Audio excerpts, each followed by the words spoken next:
Assalamualaikum warahmatullahi wabarakatuh. Pada suatu ketika, cita-cita atau obsesi menghukum Abu Nawas sebenarnya masih bergolak. Namun, Baginda merasa kehabisan akal untuk menjebak Abu Nawas. Seorang penasihat kerajaan, kepercayaan Baginda Raja, menyarankan agar Baginda memanggil seorang ilmuwan ulama yang berilmu tinggi untuk menandingi Abu Nawas. Pasti masih ada peluang untuk mencari kelemahan Abu Nawas.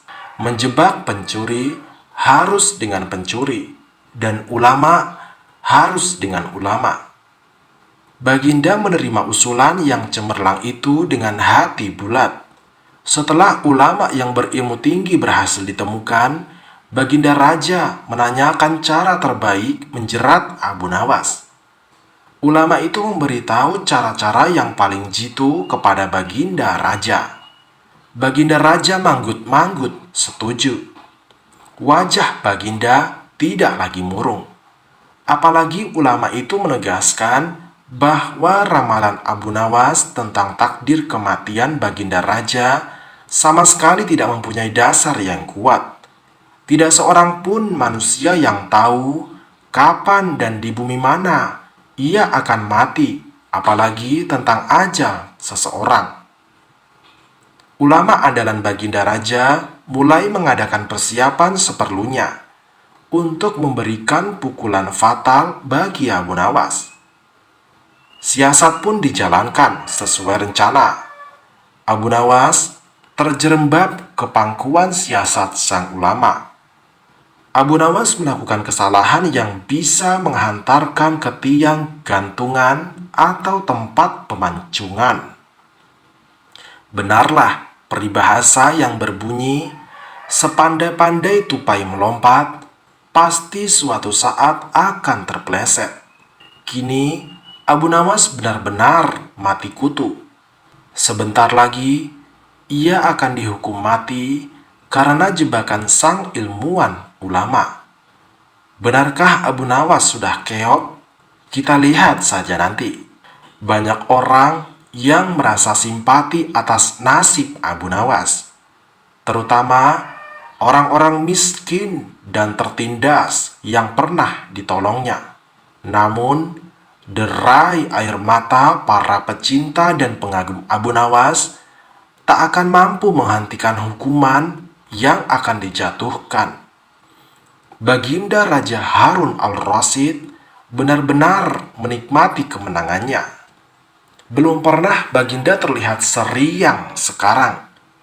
Keyakinan orang banyak bertambah mantap. Hanya satu orang yang tetap tidak yakin bahwa hidup Abu Nawas akan berakhir setragis itu, yaitu istri Abu Nawas.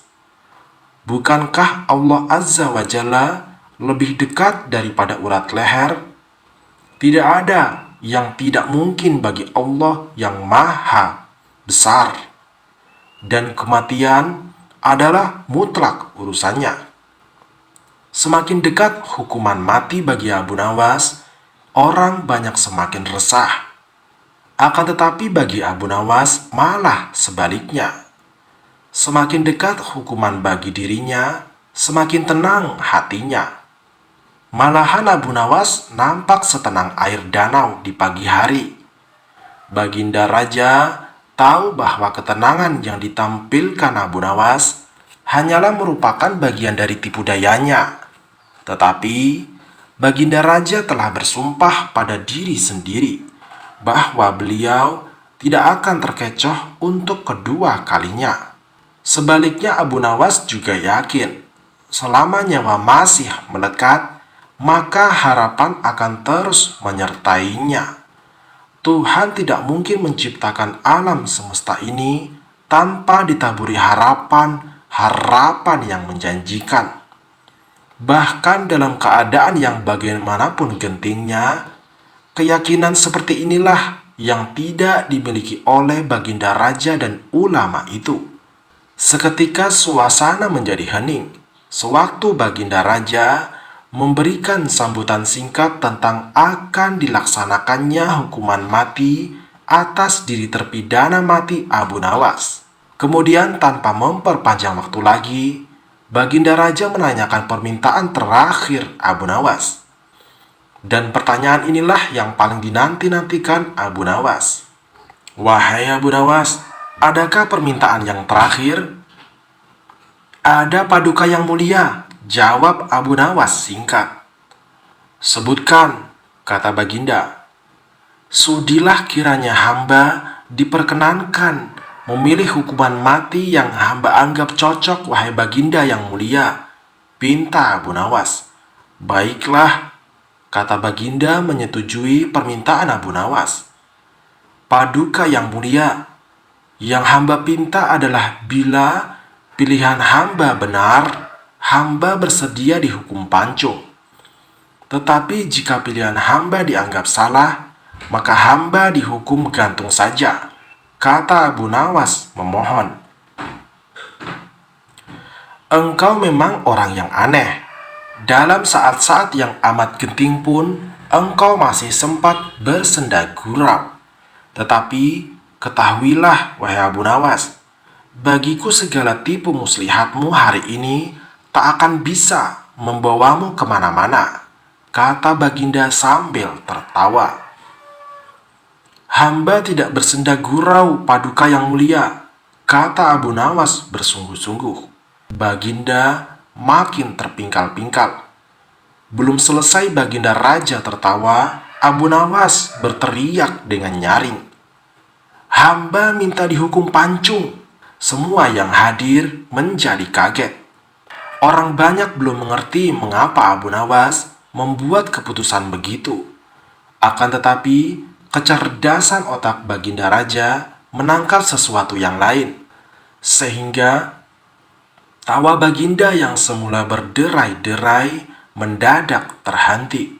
Kening Baginda berkenyit mendengar ucapan Abu Nawas. Baginda Raja tidak berani menarik kata-katanya karena disaksikan oleh ribuan rakyatnya. Beliau sudah terlanjur mengabulkan Abu Nawas menentukan hukuman mati yang paling cocok untuk dirinya.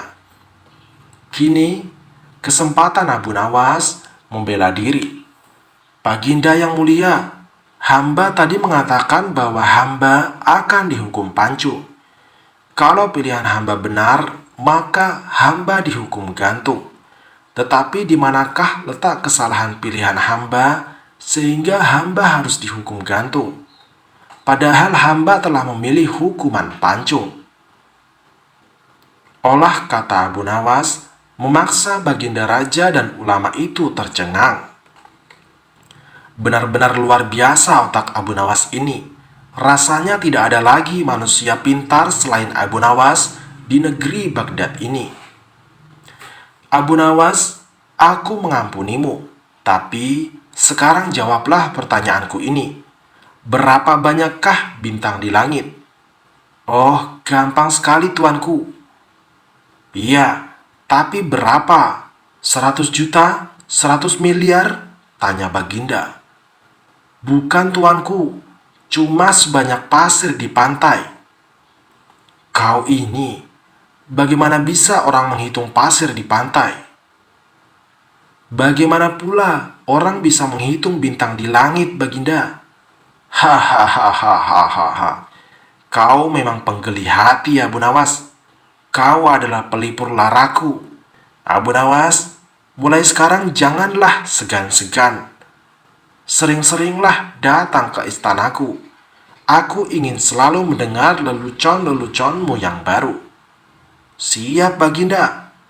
Lalu Baginda memerintahkan bendahara kerajaan memberikan sekantong uang kepada manusia terlucu di negerinya itu.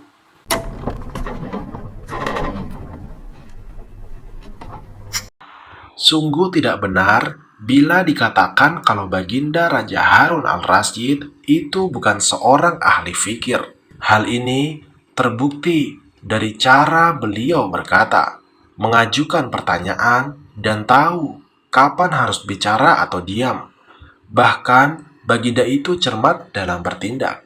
Meskipun Baginda Harun al-Rasyid terkenal cerdik, Namun beliau tidak segan-segan bertanya apabila memang tidak mengerti. Suatu contoh saja, misalnya ketika Baginda Harun menunaikan ibadah haji. Beliau bertanya dalam hati, kenapa orang berputar-putar mengelilingi Ka'bah Baitullah? Padahal orang yang menunaikan ibadah haji adalah tamu Allah. Kenapa kalau sebagai tamu Allah tidak dipersilahkan masuk ke dalam Baitullah satu persatu?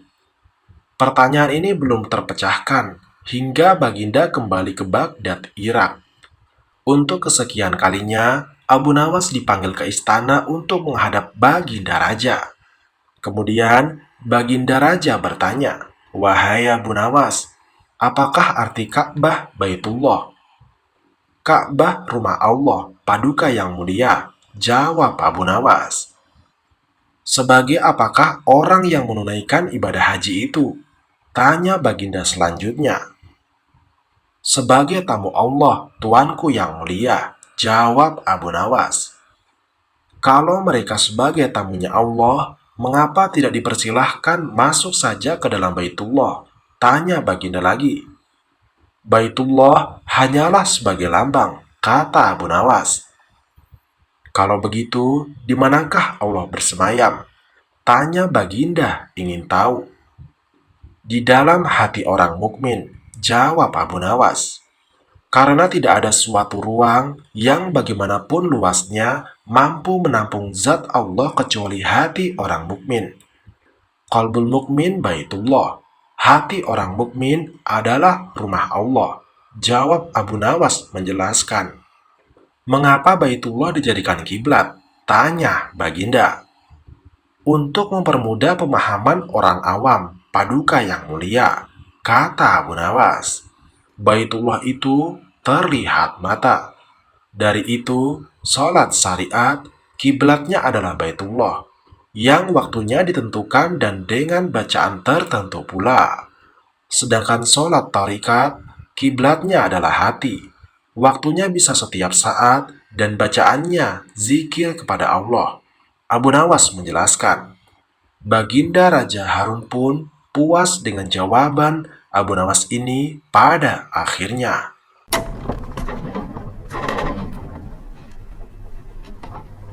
Alkisah, pada suatu sore, ketika Abu Nawas sedang mengajar murid-muridnya, ada dua orang tamu datang ke rumahnya.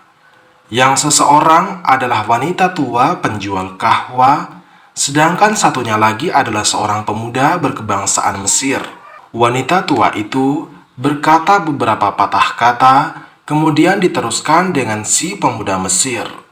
Setelah mendengar pengaduan mereka, Abu Nawas menyuruh murid-muridnya menutup kitab mereka. "Sekarang pulanglah kalian.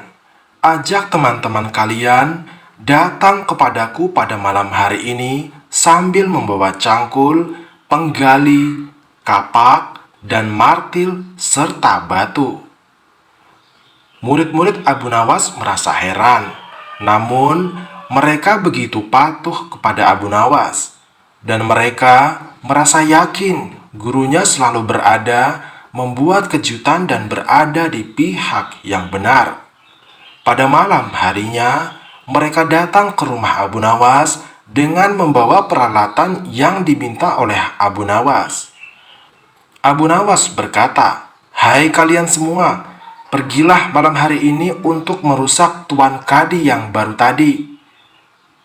"Hah? Merusak rumah Tuan Kadi?" gumam semua muridnya keheranan. "Apa? Kalian jangan ragu.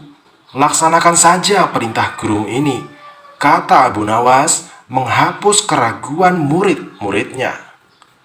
"Barang siapa yang mencegahmu, jangan kau pedulikan. Terus pecahkan saja rumah Tuan Kadi yang baru.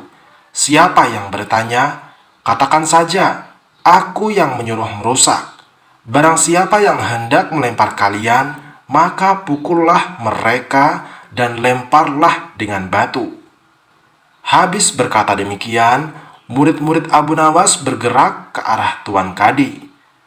Laksana demonstran mereka berteriak-teriak menghancurkan rumah Tuan Kadi. Orang-orang kampung merasa heran melihat kelakuan mereka. Lebih-lebih ketika tanpa basa-basi lagi, mereka langsung merusak rumah Tuan Kadi. Orang-orang kampung itu berusaha mencegah perbuatan mereka.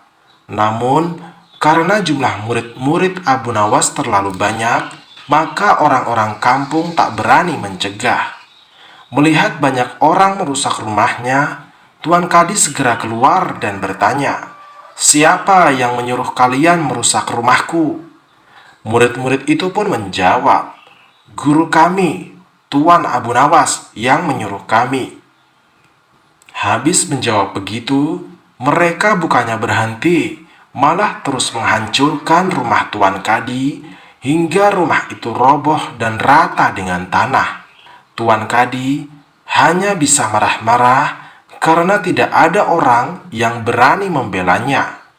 "Dasar Abu Nawas provokator, orang gila.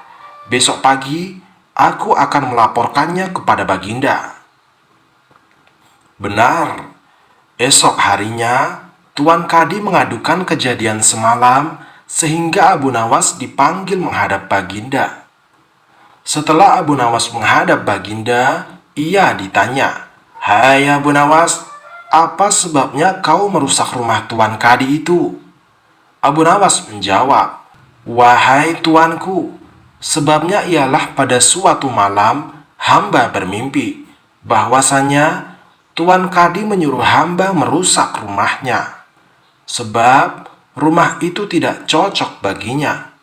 Ia menginginkan rumah yang lebih bagus lagi. Ya, karena mimpi itu maka hamba merusak rumah Tuan Kadi." Baginda berkata, "Hai Abu Nawas, bolehkah hanya karena mimpi sebuah perintah dilakukan? Hukum dari negara mana yang kau pakai itu?" Dengan tenang, Abu Nawas menjawab, "Hamba juga memakai hukum Tuan Kadi yang baru ini, tuanku." Mendengar perkataan Abu Nawas, seketika wajah Tuan Kadi menjadi pucat. Ia terdiam seribu bahasa. "Hai Tuan Kadi, benarkah kau mempunyai hukum seperti itu?" tanya Baginda. Tapi Tuan Kadi tidak menjawab. Wajahnya nampak pucat, tubuhnya gemetaran karena takut. "Abu Nawas, jangan membuatku pusing. Jelaskan kenapa ada peristiwa seperti ini," perintah Baginda. "Baiklah Baginda, beberapa hari yang lalu ada seorang pemuda Mesir datang ke negeri Baghdad ini untuk berdagang sambil membawa harta yang banyak sekali. Pada suatu malam, ia bermimpi kawin dengan anak Tuan Kadi dengan mahar sekian banyak. Ini hanya mimpi Baginda." Tetapi Tuan Kadi yang mendengar kabar itu langsung mendatangi si pemuda Mesir dan meminta mahar anaknya. Tentu saja pemuda Mesir itu takkan mau membayar mahar hanya karena mimpi. Nah, disinilah terlihat arogansi Tuan Kadi. Ia ternyata merampas semua harta benda milik pemuda Mesir sehingga pemuda itu menjadi seorang pengemis gelandangan dan akhirnya ditolong oleh wanita tua penjual kahwa. Baginda terkejut mendengar penuturan Abu Nawas, tapi masih belum percaya 100%. Maka ia memerintahkan Abu Nawas agar memanggil si pemuda Mesir. Pemuda Mesir itu memang sengaja disuruh Abu Nawas menunggu di depan istana. Jadi, mudah saja bagi Abu Nawas memanggil pemuda itu ke hadapan Baginda. Baginda Raja berkata, "Hai anak Mesir, ceritakanlah tentang dirimu sejak engkau datang ke negeri ini." Ternyata, cerita pemuda Mesir itu sama dengan cerita Abu Nawas. Bahkan, pemuda itu juga membawa saksi yaitu Pak Tua, pemilik tempat kos dia menginap. "Kurang ajar, ternyata aku telah mengangkat seorang kadi yang bejat moralnya," ucap Baginda. Baginda sangat murka. Tuan Kadi yang baru itu dipecat dan seluruh harta bendanya dirampas dan diberikan kepada si pemuda Mesir. Setelah perkara selesai, kembalilah si pemuda Mesir itu dengan Abu Nawas pulang ke rumahnya. Pemuda Mesir itu hendak membalas kebaikan Abu Nawas. Abu Nawas berkata, "Janganlah engkau memberiku barang sesuatu pun kepadaku. Aku tidak akan menerimanya sedikit pun juga." Pemuda Mesir itu betul-betul mengagumi Abu Nawas. Ketika ia kembali ke negeri Mesir, ia menceritakan tentang kehebatan Abu Nawas kepada penduduk Mesir sehingga nama Abu Nawas menjadi sangat terkenal.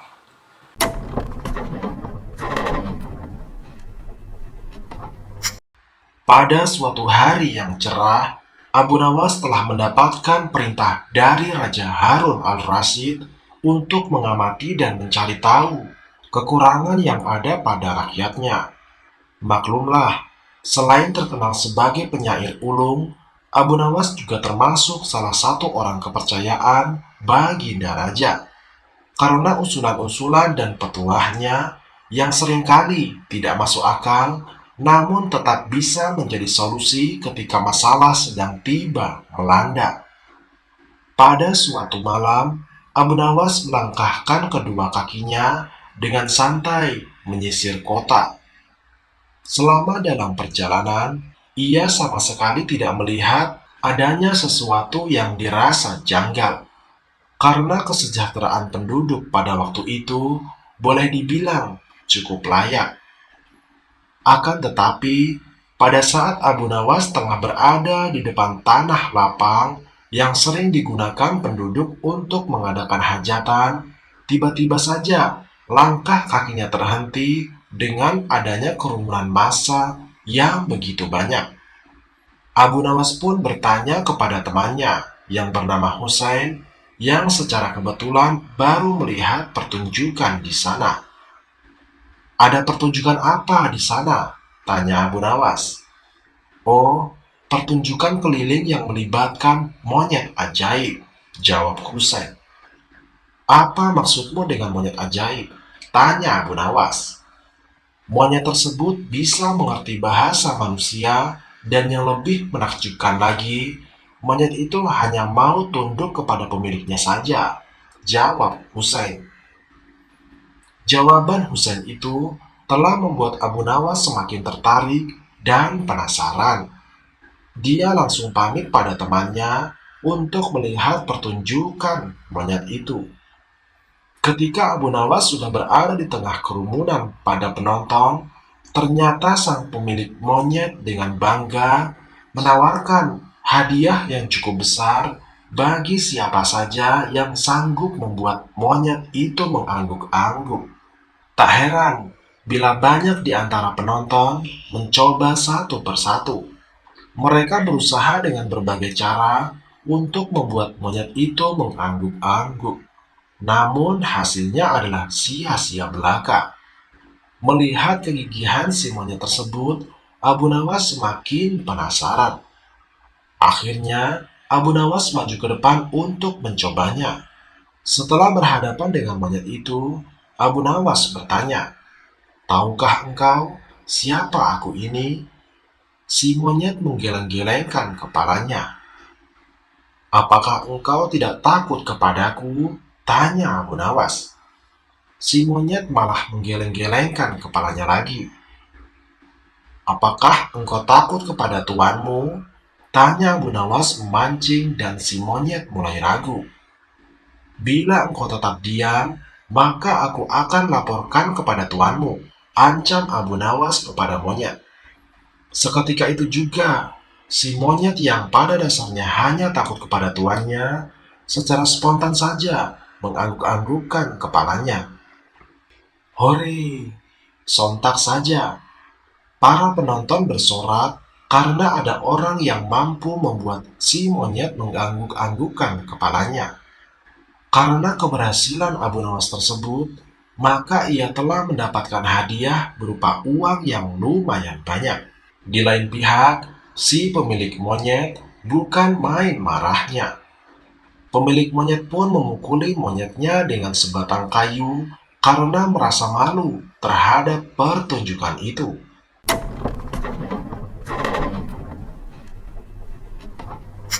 Alkisah, pada suatu hari, istri Abu Nawas mengeluh atas kehidupan yang dijalaninya. Dirinya mengaku tak kuasa lagi dengan beban hidup yang ditanggungnya. Istri Abu Nawas mengeluh karena suaminya tak memiliki penghasilan sehingga tak mampu memberinya nafkah. "Suamiku, kapan kau berikan sebuah gaun indah? Hidupmu hanya kau habiskan untuk berdoa saja," ucap istri Abu Nawas. "Tapi semuanya kulakukan dengan ikhlas, hanya untuk mendapatkan ridha Allah Subhanahu wa Ta'ala," jawab Abu Nawas. "Kalau begitu, mintalah upah kepada Allah Subhanahu wa Ta'ala," sahut istri Abu Nawas. Seketika itu juga, Abu Nawas langsung pergi ke pekarangan rumahnya. Dengan berbekal alat peribadatan yang lengkap, Abu Nawas mulai bersujud untuk menyampaikan permohonan-permohonannya kepada Allah Subhanahu wa Ta'ala. "Ya Allah, berikanlah hamba upah 100 keping perak," ujar Abu Nawas dengan suara lantang, dan dilakukannya berulang-ulang kali. Rupanya, suara Abu Nawas terdengar oleh salah seorang tetangganya yang sedang beristirahat di depan rumahnya. Tak lama kemudian, tetangga Abu Nawas memiliki keinginan untuk berbuat usil dengan melemparkan 100 keping perak ke kepala Abu Nawas. "Ya Allah, berilah hamba upah 100 keping perak," teriak Abu Nawas untuk kesekian kalinya, dan diikuti sebuah koin 100 perak jatuh tepat di atas kepalanya. Abu Nawas yang terkejut langsung lari ke dalam rumah sambil membawa uang yang baru saja didapatkan kepada istrinya. "Istriku, aku memang wali Allah dan aku baru saja mendapatkan upah dari Allah Subhanahu wa Ta'ala," tutur Abu Nawas. Tapi tetangga Abu Nawas tadi tidak terima kalau uang yang dilemparkannya tadi menjadi milik Abu Nawas. Oleh karena itu, pintu rumah Abu Nawas langsung digedor oleh tetangganya tadi. "Hai Abu Nawas, kembalikan uang yang baru saja aku lemparkan tadi. Itu milikku," ucap tetangga itu. "Bagaimana mungkin uang itu milikmu? Aku memohon kepada Allah dan uang yang jatuh itu pasti jawaban dari Allah," jawab Abu Nawas. Tetangga yang usil tadi tidak terima dan mengajak Abu Nawas agar diselesaikan di pengadilan. Tak lama kemudian, mereka sudah di pengadilan dan menjalani sidang. "Apa pembelaanmu, wahai Abu Nawas?" tanya hakim. "Tetangga saya ini gila, Tuan Hakim. Ia pikir semua yang ada di dunia ini adalah miliknya. Coba saja tanyakan, misalnya jubah saya, kuda saya, tentu semua diakui sebagai miliknya," jawab Abu Nawas. "Tapi semua itu memang milikku," teriak tetangganya yang kaget akan pernyataan Abu Nawas tersebut. Bagi sang hakim, bukti-bukti yang diterimanya sudah cukup untuk memutuskan siapa yang benar dan siapa yang salah.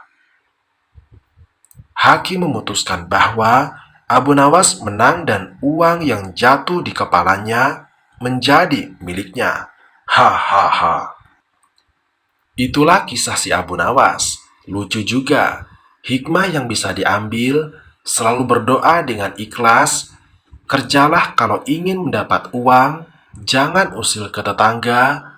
Harta di dunia hanya titipan. Jangan lupa sedekah.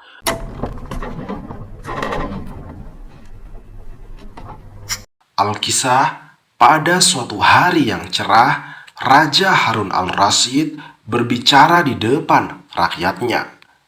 "Wahai rakyatku, setelah melaksanakan sholat Jumat besok, kalian jangan pulang terlebih dahulu.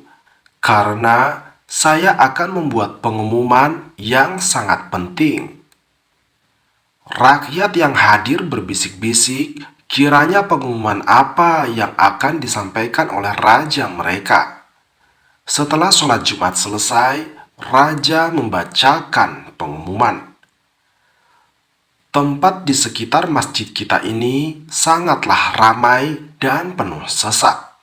Jadi, saya akan memindahkan masjid kita ini ke lokasi lain. Siapapun orangnya yang bisa memindahkan masjid ini, maka akan aku beri hadiah sekarung emas. Tampaknya tak seorang pun dari rakyatnya menyanggupi permintaan raja mereka. Raja Harun mengulanginya beberapa kali, kemudian memandangi rakyatnya satu persatu. Dan akhirnya terhentilah pandangan ketika tampak sosok yang tak asing lagi. Siapa lagi? Abu Nawas. Kemudian raja menunjuk Abu Nawas sambil berkata, "Hei Abu Nawas, bagaimana denganmu?" tanya raja. Abu Nawas terkejut juga dan beliau menjawab, "Saya akan memindahkan masjid, tapi saya mempunyai satu syarat, Baginda."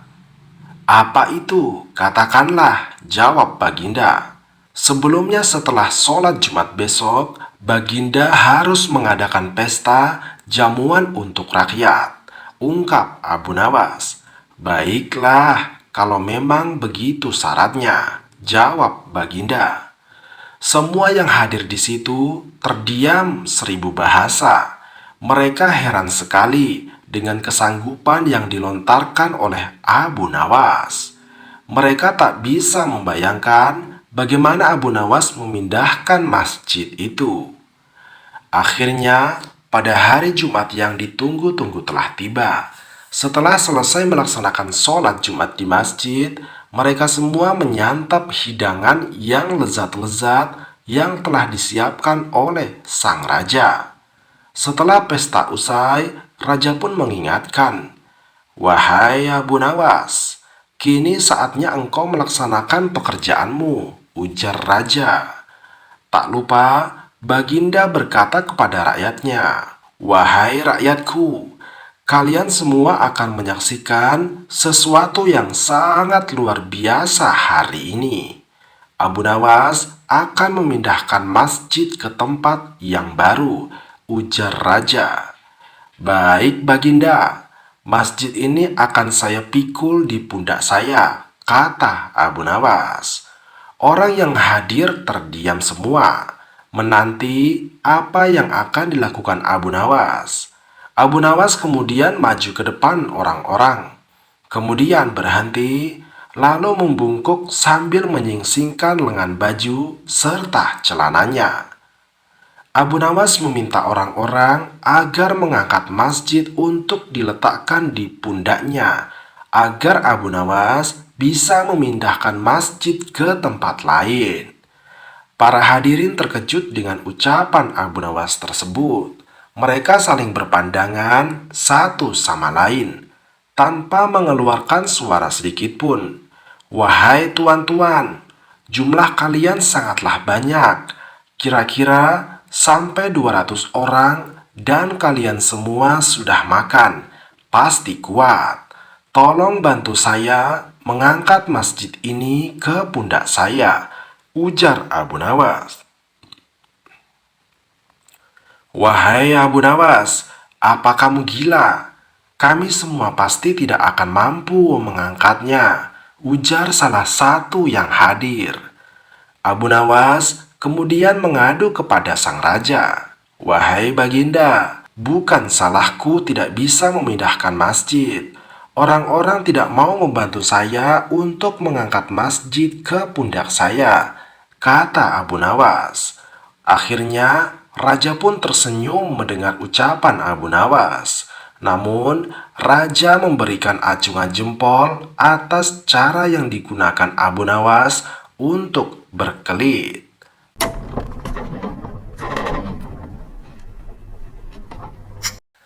Alkisah, pada siang hari yang terik, Abu Nawas sedang duduk-duduk di beranda depan rumahnya. Abu Nawas tidak bekerja hari itu karena, maklumlah, karena cuaca sangat terik sekali. Sambil ditemani istrinya, tiba-tiba saja dari kejauhan ada beberapa prajurit kerajaan yang mendatangi rumahnya. Dan ternyata para prajurit tersebut diperintahkan oleh raja agar menjemput Abu Nawas. Setelah sampai di istana kerajaan, di situ terlihat Baginda Raja sudah menunggu agak lama juga. "Wahai Abu Nawas, aku saat ini benar-benar butuh bantuanmu," kata raja. Sesaat kemudian, raja mulai bercerita. Raja telah mendapat laporan bahwa di wilayahnya ada seorang saudagar kaya raya yang menolak membayar zakat. Saudagar tersebut bernama Tuan Kabul. Mendengar penuturan raja, sejenak Abu Nawas berpikir dan kemudian menjawab, "Mengapa Baginda tidak panggil saja dia ke istana, lalu masukkan saja ke penjara?" "Sebenarnya bisa saja aku berbuat demikian, namun apa tidak ada cara lain yang lebih baik dan halus? Soalnya sangat disayangkan kalau aku menghukum," kata raja lagi. Bagaimanapun juga, dia dulu adalah orang yang paling rajin membayar zakat. Tapi entahlah, kenapa semakin dia kaya raya, malah makin malas membayar zakatnya, kata raja lagi. Memang secara pribadi, Abu Nawas lebih senang kalau Tuan Kabul tersebut dihukum penjara dan semua permasalahan menjadi beres, karena semua orang sudah tahu bahwa Tuan Kabul tersebut sangatlah pelit.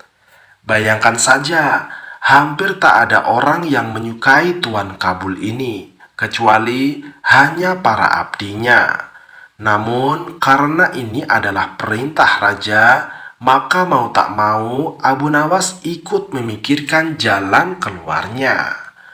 Pada akhirnya, Abu Nawas meminta waktu beberapa hari untuk memikirkan jalan keluarnya.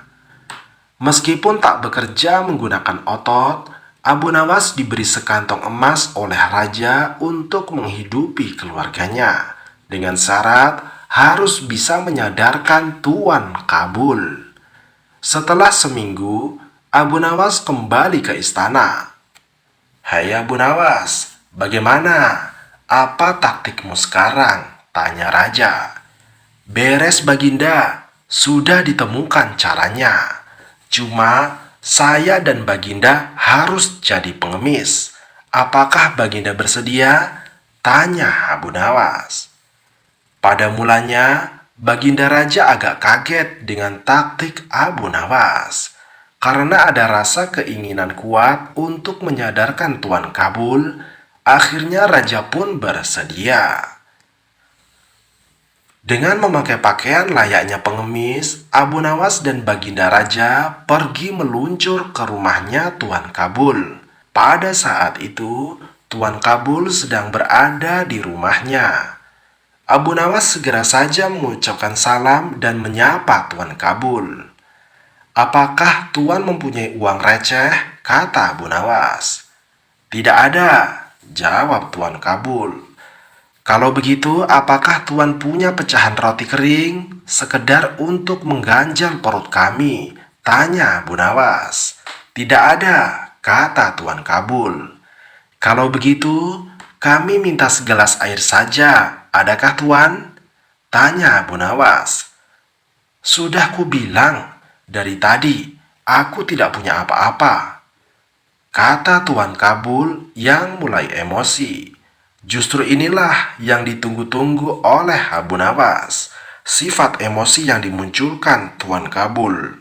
"Kalau Tuan tidak punya apa-apa, mengapa Tuan tidak menjadi pengemis seperti kami saja?" kata Abu Nawas.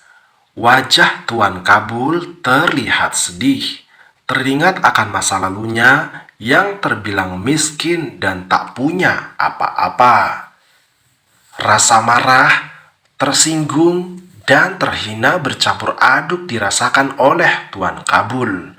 Namun, belum sempat Tuan Kabul sadar siapa yang berdiri di depannya, Raja mulai angkat bicara. "Bagaimana Kabul? Apakah memilih menjadi orang kaya atau orang yang tak punya saja?" kata Raja. "Kalau mau kaya, bayarlah zakat. Kalau tidak mau kaya, mengemis saja kayak orang ini," kata Raja sambil menunjuk ke Abu Nawas. Tuan Kabul akhirnya sadar bahwa kalau mau kaya, seharusnya orang rajin membayar zakat. Karena dengan membayar zakat, maka hadiahnya berlipat ganda. Pada akhirnya, Tuan Kabul mau membayar zakat setelah Abu Nawas membacakan Al-Quran dan ancaman-ancaman yang didapat kalau seseorang tidak mau membayar zakatnya.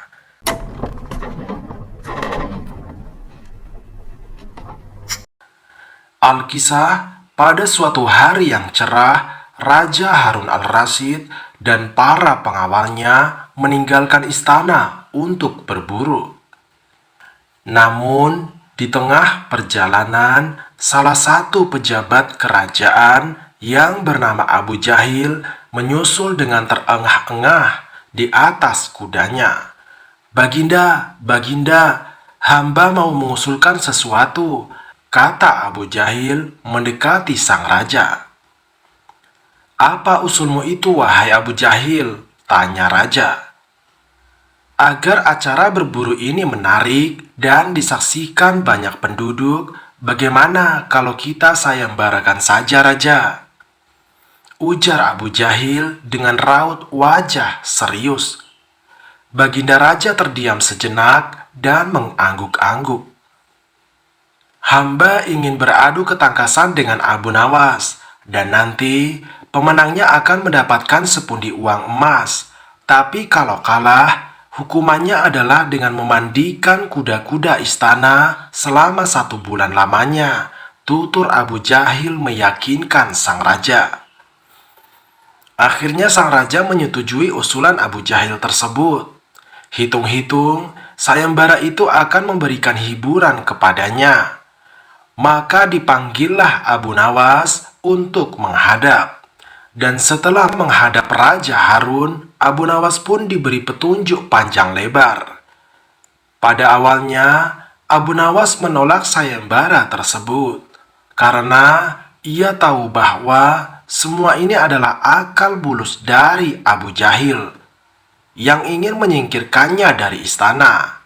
Tapi Baginda Raja Harun memaksa dan Abu Nawas tidak bisa menolak. Ia tahu kalau Abu Jahil sekarang diangkat menjadi pejabat istana. Ia pasti mengerahkan semua anak buahnya untuk menyumbang seekor binatang buruannya di hutan nanti. Namun, karena kecerdikannya, Abu Nawas malah tersenyum riang. Abu Jahil yang melihat perubahan raut muka Abu Nawas menjadi penasaran dibuatnya. Batinnya berkata, mana mungkin Abu Nawas bisa mengalahkan dirinya kali ini. Akhirnya, Baginda menggiring mereka ke tengah alun-alun istana. Raja dan seluruh rakyat menunggu siapa yang bakal menjadi pemenang dalam lomba berburu ini. Trompet tanda mulai adu ketangkasan pun ditiup. Abu Jahil segera memacu kudanya secepat kilat menuju hutan belantara. Anehnya, Abu Nawas justru sebaliknya. Dia dengan santainya menaiki kudanya sehingga para penonton banyak yang berteriak. Menjelang sore hari, tampaklah kuda Abu Jahil memasuki pintu gerbang istana. Ia pun mendapat sambutan meriah dan tepuk tangan dari rakyat yang menyaksikannya. Di sisi kanan dan kiri kuda Abu Jahil, tampaklah puluhan hewan yang mati terpanah. Abu Jahil dengan full senyum bangga memperlihatkan binatang buruannya di tengah lapangan. Abu Jahil berhak memenangkan lomba ini. Lihat, binatang buruanku banyak. Mana mungkin Abu Nawas mengalahkanku? Teriak lantang yang membuat para penonton semakin ramai bertepuk tangan. Tidak berapa lama kemudian, terdengar suara kaki kuda Abu Nawas. Semua orang mentertawakan dan meneriakinya karena Abu Nawas tak membawa satupun binatang buruan di kudanya. Tapi Abu Nawas tidak tampak gusar sama sekali. Ia malah tersenyum dan melambaikan tangannya. Baginda Raja menyuruh kepada 2 orang pengawalnya maju ke tengah lapangan dan menghitung jumlah binatang buruan yang didapatkan oleh 2 peserta tersebut. Dan kesempatan pertama, para pengawal menghitung jumlah binatang hasil buruan dari Abu Jahil. 35 ekor kelinci, ditambah 5 ekor rusa, dan 2 ekor babi hutan, kata salah satu pengawal. Kalau begitu, akulah pemenangnya, hahaha. Karena Abu Nawas tak membawa seekor binatang pun, teriak Abu Jahil dengan sombongnya. Tenang, tenang, aku membawa ribuan binatang. Jelaslah aku pemenangnya. Dan engkau, wahai Abu Jahil, silahkan memandikan kuda-kuda istana. Menurut aturan lomba, semua binatang boleh ditangkap, yang penting jumlahnya, kata Abu Nawas sambil membuka bambu kuning yang telah diisi dengan ribuan semut merah. Jumlahnya sangat banyak, Baginda. Mungkin ribuan. Kami tak sanggup menghitungnya lagi, kata pengawal kerajaan yang menghitung jumlah semut itu. Melihat kenyataan luar biasa itu, Abu Jahil tiba-tiba saja jatuh pingsan. Baginda Raja tertawa terpingkal-pingkal dan langsung memberikan hadiah istimewa kepada Abu Nawas. Kecerdikan dan ketulusan hati pasti bisa mengalahkan kelicikan.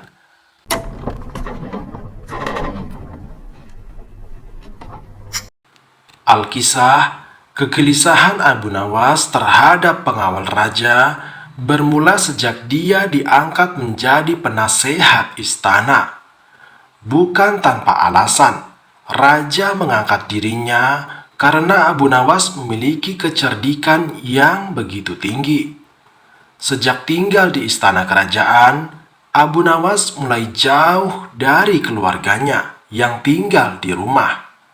Hal itu membuatnya seperti terpenjara.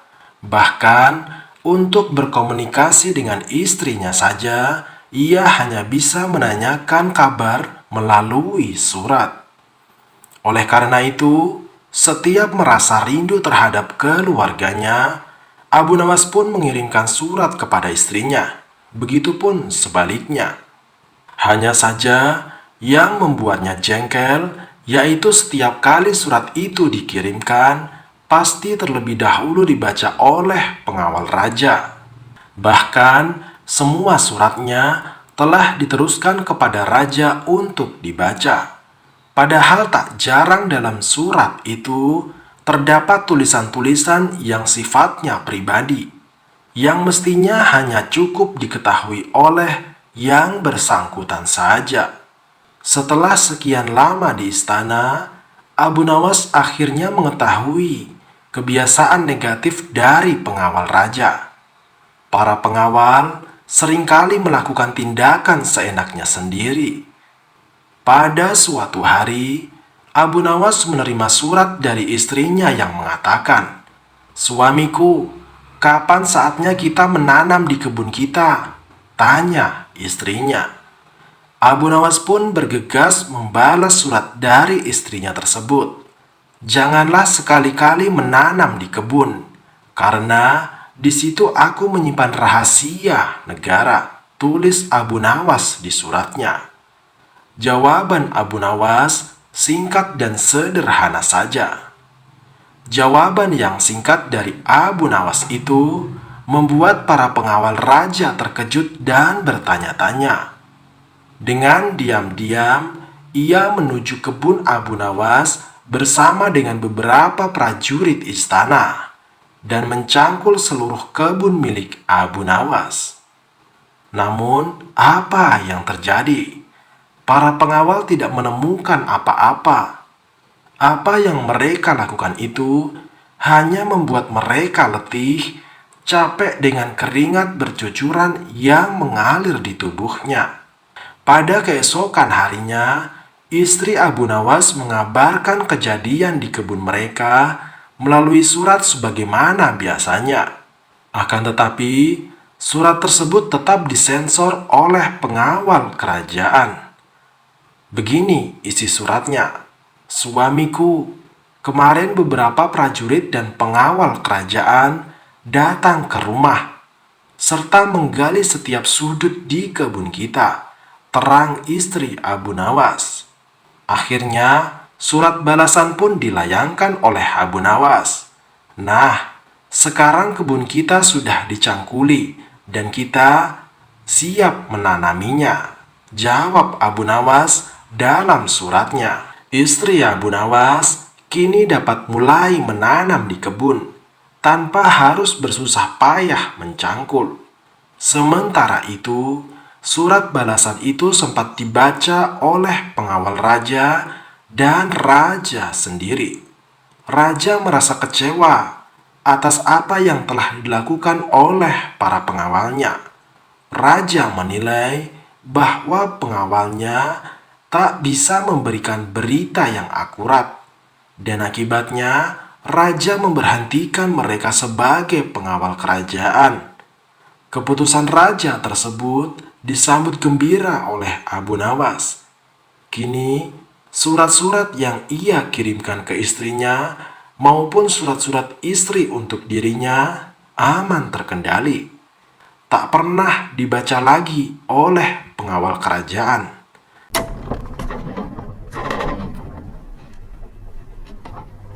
Alkisah, pada suatu hari ada 3 orang bijak yang pergi berkeliling negeri untuk mendapatkan jawaban atas pertanyaan yang mendesak. Tak jelas apa yang menuntun ketiga orang bijak tersebut hingga sampailah mereka pada suatu hari di desa Abu Nawas tinggal. Tanpa basa-basi lagi, dengan alasan waktu yang sangat mendesak, ketiga orang tersebut meminta beberapa warga untuk mengajukan diri agar mau menjawab pertanyaan yang dilemparkan oleh ketiga orang bijak tersebut. Semua pun menggelengkan kepala, tanda tak mampu menjawab. Namun, tak lama kemudian, orang-orang desa pun menyodorkan Abu Nawas sebagai wakil orang-orang bijak untuk mewakili desa mereka. Abu Nawas dipaksa berhadapan dengan 3 orang bijak itu, dan di sekeliling mereka berkumpullah orang-orang desa yang menonton percakapan itu seputar tanya jawab. Orang bijak pertama bertanya kepada Abu Nawas, "Wahai Abu Nawas, di manakah sebenarnya pusat bumi ini?" "Tepat di bawah telapak kaki saya, saudara," jawab Abu Nawas. "Bagaimana bisa saudara buktikan hal itu?" tanya orang bijak pertama tadi. "Kalau tidak percaya, ukur saja sendiri," jawab Abu Nawas dengan enteng. Orang bijak yang pertama tadi diam tak bisa menjawab. Melihat orang bijak pertama tadi kalah oleh Abu Nawas, tiba giliran orang bijak kedua yang mengajukan pertanyaan. "Berapa banyak jumlah bintang yang ada di langit?" tanya orang kedua. "Bintang-bintang yang ada di langit itu jumlahnya sama dengan rambut yang tumbuh di keledai saya ini," jawab Abu Nawas. "Bagaimana bisa saudara buktikan tentang hal itu?" tanya orang bijak kedua. "Nah, kalau tidak percaya, hitung saja rambut yang ada di keledai ini," dan nanti saudara akan tahu kebenarannya, jawab Abu Nawas dengan enteng tanpa dosa. Kalau itu sih bicara ngawur. Bagaimana bisa orang menghitung bulu keledai? Tanya orang bijak kedua lagi. Nah, kalau saya ngawur, kenapa saudara juga mengajukan pertanyaan itu? Bagaimana orang bisa menghitung bintang di langit? Sanggah Abu Nawas. Mendengar jawaban itu, si orang bijak kedua pun tidak bisa melanjutkan pertanyaannya lagi. Mengetahui kedua temannya tak berdaya atas setiap jawaban yang diberikan oleh Abu Nawas, maka orang bijak yang ketiga pun mengajukan pertanyaan. Di antara ketiga orang bijak itu, orang ketiga inilah yang katanya paling bijak. Dirinya benar-benar terusik oleh setiap jawaban cerdik yang diberikan oleh Abu Nawas.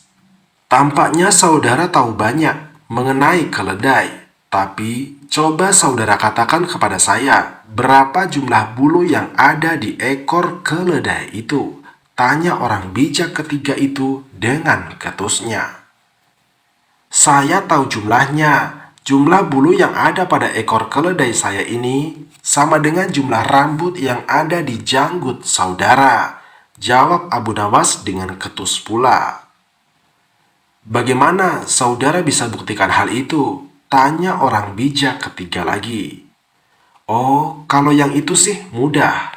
Begini, saudara mencabut selembar bulu dari ekor keledai saya, dan kemudian saya mencabut sehelai rambut dari janggut saudara. Nah, kalau sama, maka apa yang saya katakan itu adalah benar. Tetapi kalau tidak, saya yang keliru, jawab Abu Nawas dengan penuh semangat. Tentu saja orang bijak yang ketiga itu tidak mau menerima cara menghitung yang seperti itu.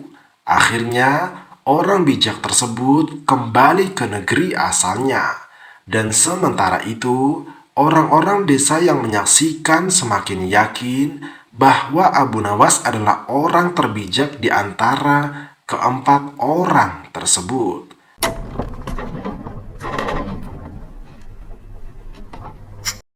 Pada suatu ketika, Abu Nawas menerima undangan untuk sebuah jamuan makan malam. Dalam undangan tersebut, dia juga dimintai tolong untuk mengisi acara jamuan dengan tausiahnya ceramah agama. Dari itu, Abu Nawas pun datang menghadiri undangan itu untuk menghormati dan menyenangkan tuan rumah. Namun, karena datangnya lebih awal, Abu Nawas pun dipersilahkan duduk di kursi bagian depan. Di kursi itu, Abu Nawas seakan-akan menjadi tamu yang terhormat. Beberapa saat kemudian, para undangan yang lain pun hadir dan langsung menempati kursi-kursi yang disediakan. Kemudian, menyusul para pejabat kerajaan yang datang dan langsung menuju kursi yang paling depan. Akan tetapi, pejabat itu sangat terkejut karena kursi paling depan sudah diisi oleh Abu Nawas. Mendapati kenyataan itu, pejabat tersebut langsung memprotes kepada panitia penyelenggara makan malam dengan kerasnya. Kenapa saya yang lebih terhormat berada di belakang dan justru Abu Nawas itu berada di depan? Protes pejabat. Pertanyaan Bapak ini seharusnya ditanyakan langsung kepada Abu Nawas sendiri, kata Abu Nawas. Karena merasa posisinya disamakan dengan masyarakat yang lain, pejabat itu pun tidak terima. Ia berjalan ke depan menuju Abu Nawas dan berbisik bahwa yang pantas duduk di kursi itu adalah dirinya, yang merupakan pejabat kerajaan terhormat. Wahai Abu Nawas, kamu tidak pantas duduk di sini, karena kursi depan seharusnya diisi oleh pejabat seperti saya ini, tegas pejabat itu dengan congkaknya. Mendapatkan teguran sombong dan merendahkan itu, Abu Nawas mulai angkat bicara. Maka terjadilah perdebatan sengit di antara mereka. Cukup menghebohkan untuk semua yang hadir di acara tersebut.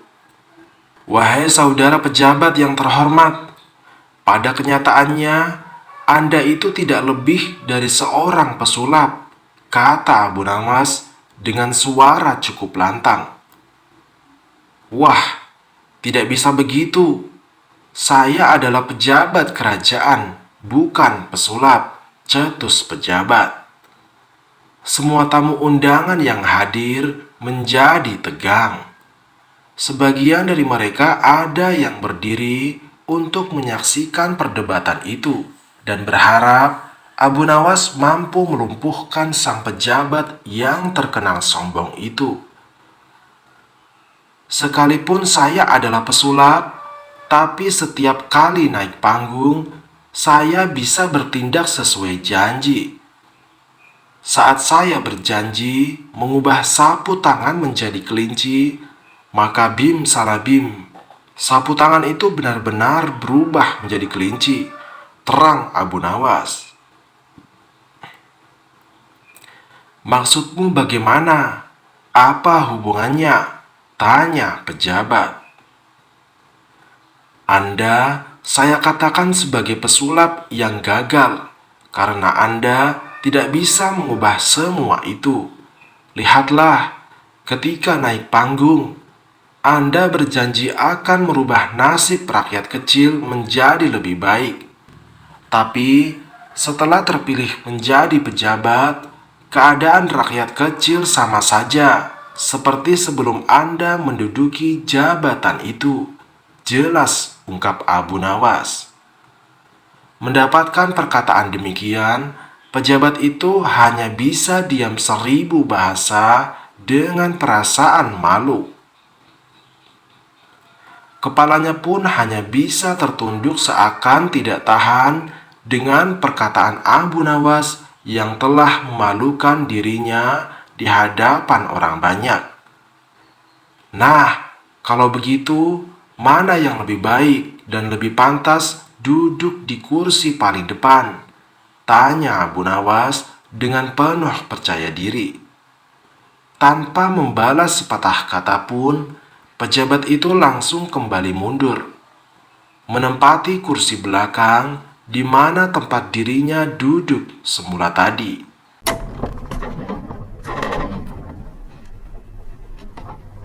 Malam itu, malam Jumat Kliwon, penduduk desa setempat beramai-ramai mendatangi sebuah pohon besar yang tumbuh di tepian sungai. Laki-laki, perempuan, tua, muda, sama datang membawa barang-barang yang akan digunakan untuk sesajen. Ada nasi tumpeng dengan ayam panggang, rot, kembang setaman, ayam hitam mulus, kemenyan, dan lain-lain. Setan telah merasuk ke dalam jiwa dan membelenggu hati mereka dengan keyakinan bahwa pohon besar itu dihuni oleh makhluk halus yang bisa mengabulkan semua keinginan mereka. Sehingga mereka datang memuja-muja makhluk penunggu pohon seraya menyebutkan keinginannya. Ada yang ingin kaya, ada yang ingin gampang jodohnya, ada yang ingin laris dagangannya, bahkan ada yang ingin kebal senjata. Ada juga yang ingin menanyakan berapa nomor undian yang akan keluar minggu ini. Iblis semakin bersorak gembira, karena pengikutnya semakin lama semakin bertambah banyak. Lain halnya dengan Pak Kiai Zarkoni, seorang tokoh agama di desa itu yang semakin jengah dengan kemusyrikan dan dilihatnya setiap hari. Kasihan, mereka tidak tahu bahwa iblis telah memperdaya mereka. Mereka akan dijadikan teman iblis di dalam neraka. Aku tidak boleh tinggal diam. Satu-satunya cara adalah menebang pohon besar itu. Selesai sholat subuh, Kiai Jarkoni melangkah mantap dengan membawa kapak besar di pundaknya menuju pohon besar itu berada.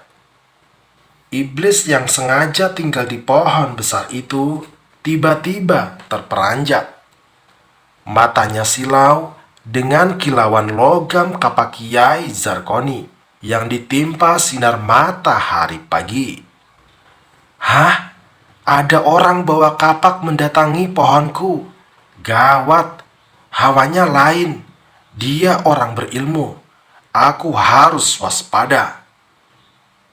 Atas kehendak Allah, Kiai Zarkoni memiliki kemampuan melihat dan berbicara dengan makhluk halus. Sehingga dengan mudahnya ia berkomunikasi dengan penunggu pohon itu. Hai iblis, pergi kau. Aku akan menebang pohon ini karena telah banyak menyesatkan umat manusia. Aku tidak akan membiarkan engkau menebang pohon ini. Tidak peduli, aku akan menebangnya. Tiba-tiba, iblis mencekik leher Pak Kiai Zarkoni. Tak mau kalah, Kiai Zarkoni memegangi tanduk iblis itu. Perkelahian tidak bisa dihindarkan lagi. Keduanya saling bergulat, saling membanting. Cukup lama keduanya berkelahi sampai akhirnya Kiai Zarkoni membanting iblis hingga tersungkur ke tanah. Dadanya diinjak, iblis tak berkutik. Baiklah, aku kalah. Aku tidak menghalangimu lagi menebang pohon ini. Kiai Zarkoni melepas iblis dan membiarkannya dia pergi.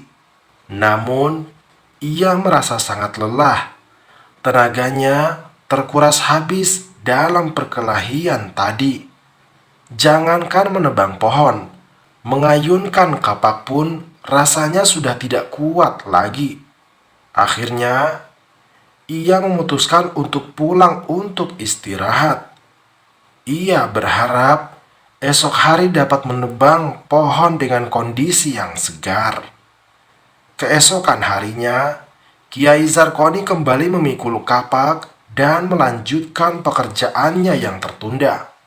Namun, tak disangka-sangka, iblis kembali datang menghalangi sehingga terjadilah perkelahian yang lebih seru dari hari sebelumnya. Lagi-lagi, iblis dibuat bertekuk lutut di kaki Kiai Zarkoni dan berjanji tidak akan mengulangi lagi. Karena kehabisan tenaga, Kiai Zarkoni tidak mampu menebang pohon saat itu.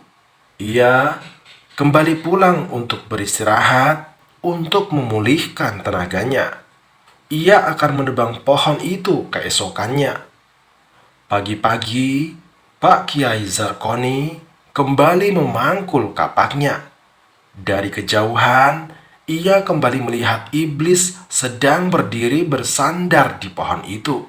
Raut mukanya kali ini tidak beringas seperti 2 hari sebelumnya. Iblis yakin bahwa tidak mungkin bisa mengalahkan manusia yang kuat akidahnya dengan cara bertarung fisik. Satu-satunya cara adalah dengan menggunakan tipu daya. Dengan lemah lembut, iblis berkata, "Wahai Pak Kiai Zarkoni, tahukah kau mengapa aku mencegahmu untuk menebang pohon itu? Aku khawatir dan kasihan padamu. Walaupun pohon itu sudah ditebang, belum tentu mereka akan sadar. Bahkan, mereka akan membencimu dan mencari pohon lain untuk disembah lagi. Sia-siakan usahamu? Nah, karena kau telah mengalahkan aku, sekarang aku ingin membantumu memberantas kemusyrikan di desa ini. Sementara, jangan tebang dulu pohon itu. Aku akan memberimu uang 1 juta rupiah setiap hari. Dengan uang itu, hidupmu akan tercukupi. Kamu juga bisa membagi-bagikan uang itu kepada fakir miskin. Kamu bisa membangun masjid yang indah sehingga orang-orang simpati kepadamu. Dan kamu bisa lebih mudah mengajak mereka kembali beribadah kepada Allah. Bukankah tujuanmu mengajak sebanyak-banyaknya orang untuk beribadah? Kiai Zarkoni merasa apa yang telah diucapkan oleh iblis itu masuk akal. Tipu daya iblis telah merasuk ke dalam benaknya. Kiai Zarkoni berharap memerangi kemusyrikan dengan cara persuasif akan membuahkan hasil daripada dengan cara frontal.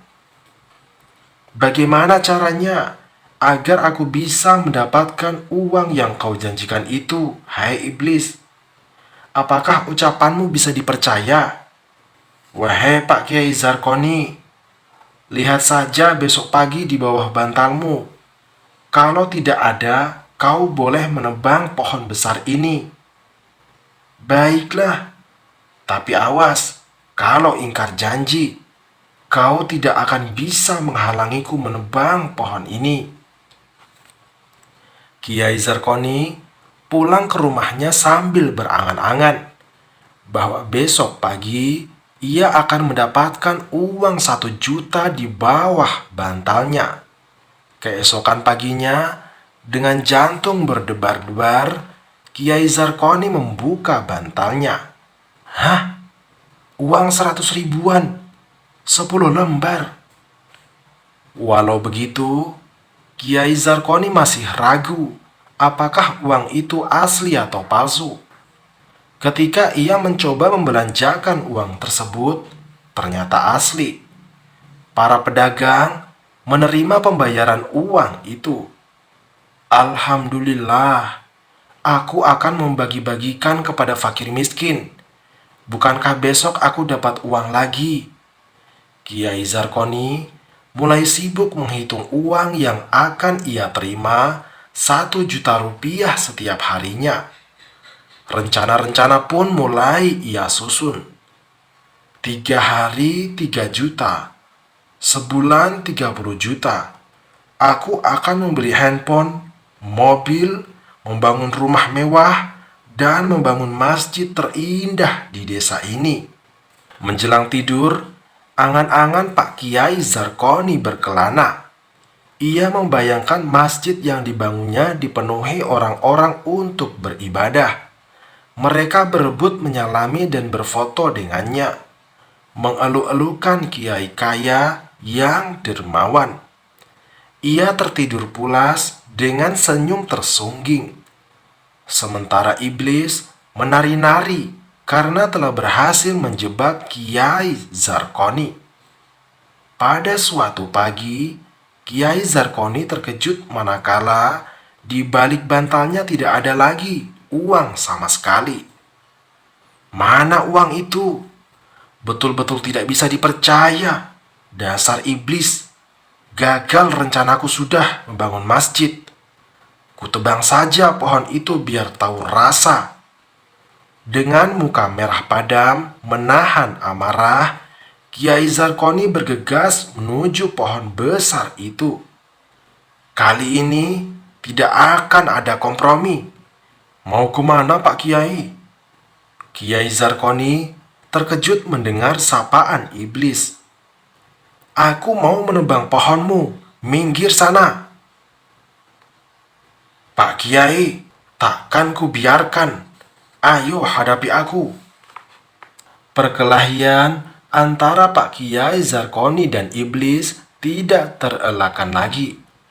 Keduanya sama-sama mengeluarkan jurus-jurus andalan. Kali ini, Kiai Zarkoni kewalahan menahan serangan-serangan iblis. Ia pun akhirnya tersungkur, bertekuk lutut di bawah kaki iblis. Ia berteriak-teriak minta ampun, tetapi iblis terus menginjak-injak dadanya. Dengan congkak, iblis berkata, "Hai manusia sombong, mana kekuatanmu?" "Hai iblis, kenapa kau bisa mengalahkan aku?" Hahaha, kali ini kau ingin menebang pohon gara-gara tidak ada uang di bawah bantangmu. Ketika kau marah, membela hukum atau akidah Tuhanmu, maka kau berada dalam genggaman Allah, sehingga aku tidak bisa mengalahkanmu. Tetapi ketika kau marah karena mengikuti hawa nafsu demi kepentingan dirimu sendiri, maka kau lepas dari genggaman Allah. Kau bagai biri-biri yang tak peduli ditinggalkan gembalanya karena asik terpikat menikmati rumput yang hijau. Maka leluasalah aku mengalahkanmu. Pergi sana, jangan ganggu pohonku lagi. Maka dengan gontai Pak Kiai Zarkoni pulang sambil menyesali kelengahannya, sehingga begitu mudah ia terperangkap oleh tipu daya iblis. Oh, bodohnya aku. Sungguh licik dan halus tipu daya iblis.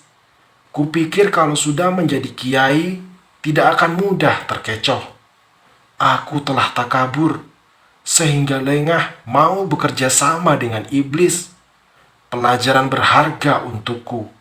Aku harus selalu waspada dan tak akan berhubungan dengan iblis dalam hal apapun lagi.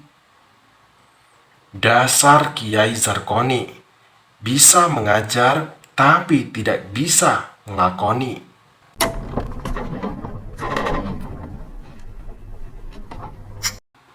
Alkisah, malaikat Allah Subhanahu wa Ta'ala jumlahnya sangat banyak sekali. Selain 10 malaikat yang sudah diketahui, ternyata masih banyak malaikat lainnya yang memiliki tugas masing-masing. Salah satunya adalah malaikat penjaga laut. Di dalam kitab Irsadul Ibad dijelaskan bahwa ada seorang Nasrani Paderi yang bertobat dari agamanya Nasrani. Orang Nasrani ini memilih masuk Islam. Keislamannya diawali ketika ia diilhami tentang kebenaran ajaran Islam, sehingga membuatnya bimbang dan ingin berpindah menganut agama Islam. Karena begitu kuat dorongannya untuk memeluk agama Islam, akhirnya Nasrani ini berangkat ke Mekah dan melakukan tawaf mengelilingi Ka'bah sebanyak 7 kali. Setelah tawaf berakhir, ia merasakan guncangan batin yang sangat hebat. Ia seolah merasakan kenikmatan beribadah daripada sebelumnya. Karena kondisi puncak keimanan itulah, akhirnya ia memutuskan melakukan pengembaraan mencari tempat yang sunyi. Setiap hari, ia berjalan tanpa arah dan tujuan hingga ketika ia sampai di suatu tempat di pinggir laut, ia menghentikan langkahnya. Saat itu, waktu sudah gelap gulita. Tiba-tiba terdengarlah gemuruh suara seperti suara hewan. Suasana hatinya bercampur aduk antara takut, was-was dari ancaman binatang yang bisa setiap saat menerkamnya. Karena itu, orang Nasrani ini memutuskan untuk memanjat pohon yang besar. Akan tetapi, di atas pohon, ia tidak bisa tidur.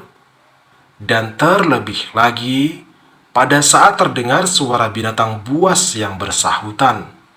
Ketika suara itu semakin jelas, ia melihat di permukaan laut ada sebuah makhluk aneh yang sangat besar. Dia adalah malaikat penjaga laut. Wujud makhluk itu berkepala seperti burung kasuari, tetapi berwajah seperti manusia. Badannya seperti unta yang memiliki punuk, dan ekornya seperti ikan. Orang Nasrani itu menganggapnya aneh karena hanya muncul di permukaan laut saja. Ia kemudian berteriak, "Hai, siapa itu?" Begitu teriaknya. "Wahai manusia, mengapa engkau tidak mengucapkan salam kepadaku?" tegur makhluk itu. Akhirnya, si Nasrani pun mengikuti apa yang diperintahkannya. Saat ia turun dari pohon, ia terkejut melihat lebih dekat bentuk asli makhluk itu, dan ia berniat untuk lari karena sangat takut. Tapi ia ditegur oleh malaikat itu. "Wahai manusia, mengapa engkau lari dariku? Jika engkau lari, niscaya engkau akan binasa," ucap malaikat laut itu. Maka berhentilah si Nasrani tadi, dan kemudian makhluk tersebut mulai memperkenalkan dirinya. Bahkan, ia adalah seorang malaikat yang Allah Subhanahu wa Ta'ala ciptakan untuk berdiam di atas permukaan laut. Ia merupakan salah satu bala tentara Allah Subhanahu wa Ta'ala. Setiap hari, ia selalu melantunkan tasbih. Malaikat itu juga mengaku sebagai salah satu malaikat bala tentara Nabi Khidir alaihi salam di lautan. Orang Nasrani itu percaya. Terlebih lagi, setelah mengalami peristiwa tersebut, keyakinannya bertambah kuat terhadap Islam. Ia meyakini bahwa apa yang dipegang selama ini, agama Nasrani, adalah keliru, dan Islamlah yang benar menurutnya. Nabi Khidir alaihi salam berkata, "Barang siapa yang melantunkan tasbih malaikat tersebut, maka pahalanya seperti pahala makhluk tersebut berzikir dari awal hingga akhir hayatnya."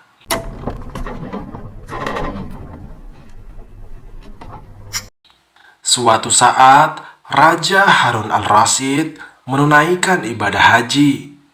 Ketika sampai di pusat kota Kufah, tiba-tiba terlihat olehnya Abu Nawas sedang menaiki sebatang kayu, berlarian ke sana kemari, dan diikuti anak-anak dengan riangnya. Wajah sang raja mendadak menjadi sumringah dibuatnya. Matanya berbinar-binar karena begitu merindukan sosok Abu Nawas. Memang, Abu Nawas sejak beberapa bulan terakhir meninggalkan kerajaannya sebagai bentuk protes atas ketidakadilan dan kesombongan. Sejak kepergian Abu Nawas itulah, raja sepertinya mengalami kesepian. Tidak ada lagi orang yang diajak berdiskusi maupun hanya sekedar bercanda. Karena itulah, raja sangat bergembira begitu melihat sosok Abu Nawas. Karena sangat penasaran, Raja Harun al-Rasyid kemudian bertanya kepada para pengawalnya. "Siapa dia?" tanya raja. "Oh, dia si Abu Nawas yang gila itu," jawab salah seorang pengawalnya. "Coba panggil dia kemari." Tanpa ada yang tahu. "Dan sekali lagi, aku peringatkan, kamu jangan berkata yang buruk lagi tentang dia," perintah Raja Harun. "Baiklah, wahai rajaku," jawab pengawal. Tidak berapa lama kemudian, para pengawal berhasil membawa Abu Nawas ke hadapan sang raja. Abu Nawas diperkenankan duduk di hadapan sang raja. "Salam bagimu, wahai Abu Nawas," sapa Raja Harun al-Rasyid. "Salam kembali, wahai Amirul Mukminin," jawab Abu Nawas. "Kami merindukanmu, wahai Abu Nawas," kata Raja Harun al-Rasyid. "Ya, tetapi aku tidak merindukan Anda semuanya," jawab Abu Nawas dengan ketus. Beberapa pengawal kerajaan spontan saja akan mencabut pedang dari sarungnya untuk memberikan pelajaran kepada Abu Nawas yang tak mampu menjaga perkataannya di hadapan sang raja, sang pemimpin. Akan tetapi, niat tersebut dicegah sendiri oleh Raja Harun al-Rasyid. "Wahai Abu Nawas, aku merindukan kecerdasanmu, maka berilah aku nasihat," pinta raja. Dengan apa aku menasehatimu? Inilah istana dan kuburan mereka, kata Abu Nawas. Tambahkan lagi, engkau telah memberikan nasihat yang bagus, ujar raja mulai bersemangat. Wahai Amirul Mukminin, barang siapa yang dikaruniai Allah Subhanahu wa Ta'ala dengan harta dan ketampanan, lalu ia dapat menjaga kehormatannya dan ketampanannya itu, serta memberikan bantuan dengan hartanya, maka ia akan ditulis dalam daftar orang-orang yang soleh, kata Abu Nawas. Raja Harun al-Rasyid begitu senang mendapatkan nasihat itu. Ia kemudian mengira Abu Nawas menginginkan sesuatu darinya. Aku telah menyuruh para pengawalku untuk membayar hutangmu, kata raja. Tidak, Amirul Mukminin, kembalikan saja harta itu kepada yang berhak menerimanya. Bayarlah hutang diri Anda sendiri, kata Abu Nawas. Namun, Raja Harun al-Rasyid tak menyerah begitu saja. Ia kemudian mempersiapkan hadiah khusus kepada Abu Nawas. Aku telah mempersiapkan sebuah hadiah untukmu, katanya. Wahai Amirul Mukminin, apakah Paduka berpikir bahwa Allah hanya memberikan karunia kepada Anda dan melupakanku? Jawab Abu Nawas yang segera pergi dari hadapan raja. Perlakuan itu membuat sang raja merenung sambil mengevaluasi dirinya sendiri. Raja Harun sadar kalau selama ini dirinya kurang adil dan berlaku sombong dengan jabatannya sehingga mudah meremehkan orang lain. Usai mendapatkan nasihat dari Abu Nawas, Raja Harun berubah menjadi raja yang adil dan bijaksana kepada rakyatnya. Wassalamualaikum warahmatullahi wabarakatuh.